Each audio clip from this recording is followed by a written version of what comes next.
Grace and peace to you from Onalaska First United Methodist Church. You're listening to our podcast. We hope you enjoy.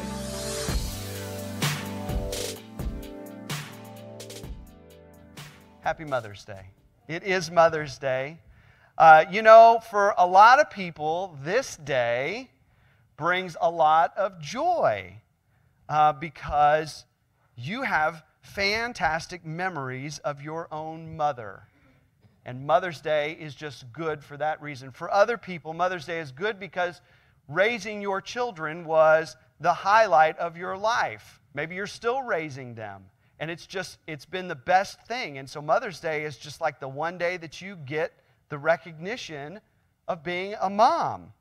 But for other people, Mother's Day is not such a good day, right? I mean, for many reasons. It could be that, perhaps your relationship with your mom was anything but good. And so Mother's Day is not a day to celebrate because, it just wasn't a good thing. Some of you, it's not a good day because it reminds you of how you wanted to have children of your own. And for whatever reason, that didn't happen.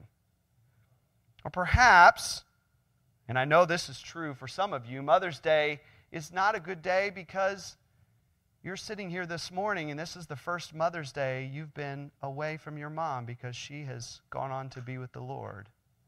And so this is a tough day to be sitting here. And for that reason, I know many, many pastors who just skip Mother's Day altogether. They don't even talk about it. It doesn't even come up in the sermon. No gifts to moms. It's just like avoid it. I don't know that that's the right thing to do personally.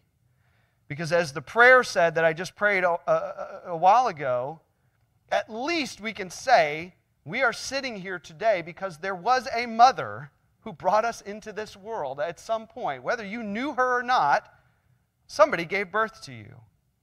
And so that's something we at least need to acknowledge. But I think we also need to acknowledge that there are folks out there who have mothered others whether they had children or not. They have been in the business of mothering. And so we want to talk about that. Now, I don't want to stereotype all women. I don't want to place women in some kind of a cultural box. But it's been my personal experience that the women in my life have always been deeply nurturing. They have desired to love and to protect and to instill goodness in others, particularly children. And so for me, the women in my life have been lifesavers. It's interesting that I use that word lifesaver because if you go back to Genesis and God creates Eve, most translations of the Bible will say that Eve was a helper for Adam or a helpmeet. God created a helper for Adam. And so the way that we typically translate that is that here's Adam, and then Eve comes along to kind of help support Adam in the things that he's doing, right? But get this. The word for helper in Hebrew is azer, A-Z-E-R, azer. Guess how azer is used the rest of the Old Testament? Azer is who God is to Israel. God is azer to Israel, the helper of Israel. So if you take that meaning and just apply it across the board, now Eve is not someone who supports. Eve is more like a lifesaver, like a rescuer for Adam. Almost as if God knew Adam was probably going to screw it up, and so he created this person who would kind of keep him in line. Again, I don't want to put women in a box and say that women have a specific role in society, because I don't believe that. But I do acknowledge, I think we have to acknowledge, that we would be doomed if it were not for women who mother and nurture and guide us. And many of you who are in this room, whether you had children or not, have been that person to someone else. You have done just that. And so in a sense, y'all are like Wonder Woman or Captain Marvel. Captain Marvel's really popular right now. But you guys are like superheroes of the planet, I think. If you've ever loved a child, or perhaps a childish adult, if you've ever cooked for someone, cleaned for someone, picked up after someone, done laundry for someone, helped someone with their homework, or if you've mothered another person in any form or fashion, I just want to say thank you. Thank you. But I also need to be honest and real here and tell you that sometimes the mothering work that you all do goes unnoticed. Nobody pays attention. And I am particularly guilty of this. I've been married for 25 years, and Elena has learned that if she does something around the house, or she has worked hard on a project that benefits somebody in the family or the entire family, chances are I'm not going to notice. So when I walk in the door, she stops me. She says, I need you to recognize this. And I go, oh, boy, the house is really clean. Oh, my laundry really is folded and put in my closet. Amazing. It didn't just appear there. Because honestly, I am a little spacey sometimes. I'm in my head a lot of the times, and I pass over things that she works really, really hard on.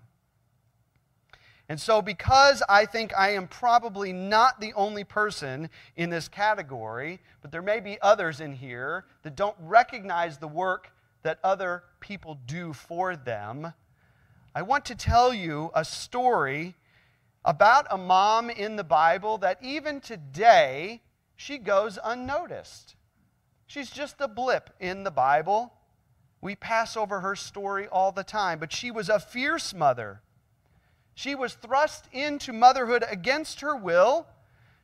She was cast out of her social situation, and she was forced to care for her child in a very extreme environment. And her name is Hagar. If you have your Bibles, I'd like for you to turn to Genesis, all the way back to the beginning. Well, not the beginning of Genesis, but the beginning of the Bible. Chapter 16 is where we're going to start. Her story is not very big, so I'm going to read the whole thing to you.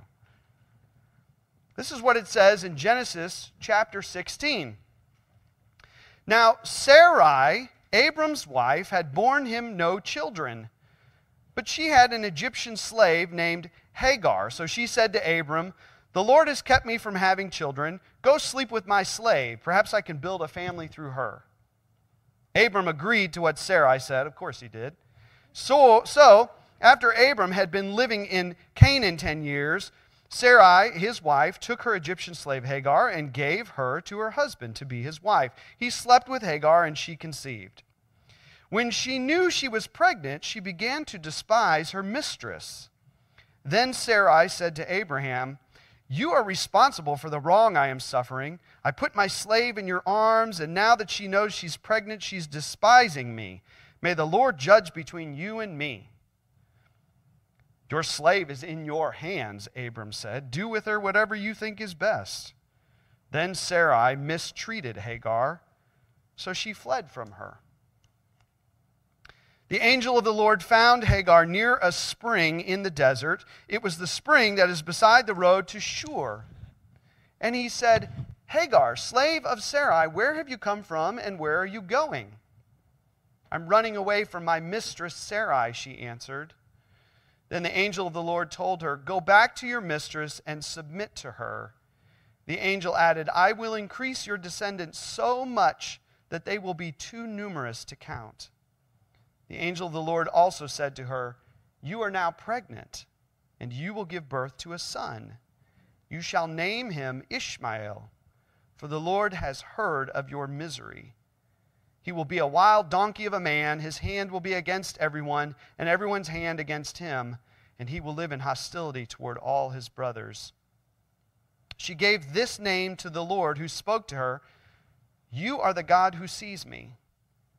For she said, "I have now seen the one who sees me." That is why the well was called Bir Lachai Roi. It is still there between Kadesh and Bered. So Hagar bore Abram a son, and Abram gave the name Ishmael to the son she had born. Abram was 86 years old when Hagar bore him Ishmael. So Hagar, this little blip of a mom in the Bible, an Egyptian slave, forced to become pregnant with a baby that she really couldn't even claim as her own at the end of the day. It was Sarai's baby because Sarai owned Hagar. So the baby that was born belonged to Sarai. But then Abram's wife begins to treat Hagar in an unfair way. She's jealous about her. This plan's not working out so well. I thought maybe if I could get my slave pregnant and claim that baby, things would be good. But it just brought on feelings of jealousy between them. And I got to tell you, by society standards of the day, Hagar is a nobody. Not only is she a female, and we've talked about that in the past, how females really didn't have any position in that society, but not only is she a female, she's a slave. So she has no voice. It's a double whammy for her. And then out in the desert, alone and pregnant, God comes to her. And I love it because you hear undertones here of the time that the angel visited Mary to tell her about Jesus. Almost the exact phrasing there, the exact wording, "You will give birth to a son, and you are to name him Ishmael." Now here's the really cool thing. Ishmael literally means God hears. Name him God hears. Because God hears the distressed cry of an Egyptian slave woman with no voice of her own, no strength, no position in society, no leg to stand on. God hears her. Then Hagar does something I think is just incredible, amazing and bold. Hagar is the first person in the Bible to give God a name. Up until now, God is just God, just generic God. Hagar gives him a name. She calls him El Roi, which means the God who sees me. I love that. You see, Hagar is not invisible to God. Not only does God hear her, but God sees everything that is happening, everything that is going on, and he will not turn a blind eye. And so, strengthened by this encounter, she returns to her mistress, no doubt to be mistreated during her pregnancy. Soon, Abram and Sarai do get pregnant, and they have a little boy named Isaac. And God changes their name to Abraham and Sarah. And so we're going to pick up Hagar's story in Genesis chapter 1, starting in verse 8. Now when Isaac grew and was weaned, and on the day that Isaac was weaned, Abraham held a great feast. But Sarah saw that the son whom Hagar the Egyptian had borne to Abraham was mocking. And she said to Abraham, "Get rid of that slave woman and her son, for that woman's son will never share in the inheritance with my son Isaac." The matter distressed Abraham greatly because it concerned his son. But God said to him, "Don't be so distressed about the boy and your slave woman. Listen to whatever Sarah tells you, because it is through Isaac that your offspring will be reckoned. But I will make the son of the slave into a nation also, because he is your offspring." So early the next morning, Abraham took some food and a skin of water and gave them to Hagar. He set them on her shoulders and then sent her off with the boy. She went on her way and wandered in the desert of Beersheba. When the water in the skin was gone, she put the boy under one of the bushes, and then she went off and sat down about a bow shot away, for she thought, I cannot watch the boy die. And as she sat there, she began to sob. God heard the boy crying, and the angel of God called to Hagar from heaven and said to her, What is the matter, Hagar? Do not be afraid. God has heard the boy crying as he lies there. Lift the boy up and take him by the hand, for I will make him into a great nation. And then God opened her eyes, and she saw a well of water. So she went and filled the skin with water and gave the boy a drink. God was with the boy as he grew up. He lived in the desert and became an archer. And while he was living in the desert of Paran, his mother got a wife for him from Egypt. So once again, Hagar is mistreated. This time she is cast out and sent into the desert with some bread and some water. And once again, God meets her in this place and provides for her and Ishmael.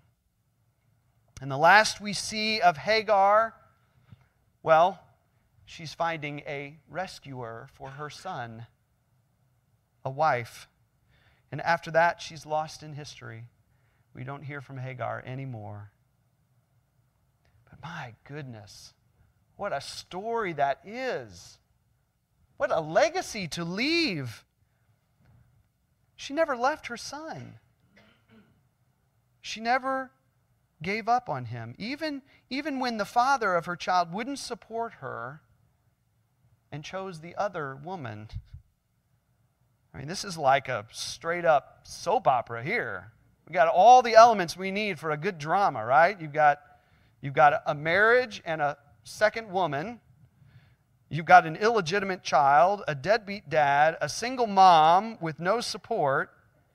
I mean, that's the makings of a soap opera right there. But it's interesting because even to this day, when we talk about this story, we talk about Abraham and Sarah. Why? Well, because Jesus came through that line, through Isaac. So we think that's where all the action is. That's what we talk about. And Hagar goes unnoticed. That Hagar, she was a good mom. And her son Ishmael did produce a mighty people.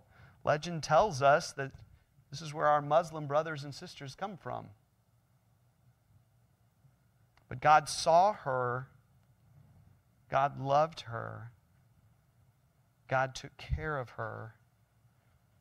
And God blessed her when nobody else would. So why do I tell you this story today? What is the point of all this? Well, I want you to know, if you are a mother in any sense of the word that I have defined it earlier, whether you have children of your own or not, if you have nurtured another person, you have mothered somebody else, I want you to know this, that the God who heard and saw Hagar sees and hears you. God sees and hears you. If you've mothered others and no one has taken notice and no one has thanked you for the work that you have done, God sees you and hears you. If you have not been supported by your own family in the work that you are doing, God sees you and hears you. If you felt all alone in your struggle to nurture others, God sees you and hears you. If you've longed for children of your own, God sees and hears your heart. He knows. If your childhood was less than perfect and the example that your own mother gave you Well, you had to learn how to be a good mom on your own because she just didn't give it to you. I want you to know God sees you and hears you. If you took great care of your kids and now they're all grown up and they don't call and they don't come by to visit, I want you to know God sees you and hears you. And if you raised the kids the best that you could, but they went out into the world and they made some really stupid decisions, and you feel like perhaps if you had done something else differently, I want you to know God sees you and hears you. And I also realize that everything that I'm telling you right now is coming from a man. I'm not stupid. I get that. So I asked my wife, tell me some things that you would like to know that God sees and hears when nobody else seems to. So this comes from Elena. When you do unending, repetitive work for your kids and your family that no one notices or appreciates until something is not done, God sees you and hears you. When you love your children with tough love, but they cannot see it as love, and so they retaliate with anger, God sees you and hears you. And when you are in a season of pouring out so much into others that you never stop to refill your own cup, and so you become depleted, God sees you and hears you.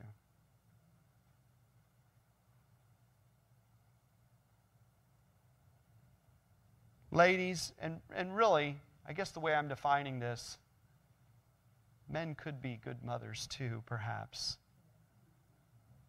If you've invested in another person, young or old, your child or not, if you have loved on someone else, I need you to know God recognizes that, God blesses that, God honors that, and God will provide for you as you continue to love others.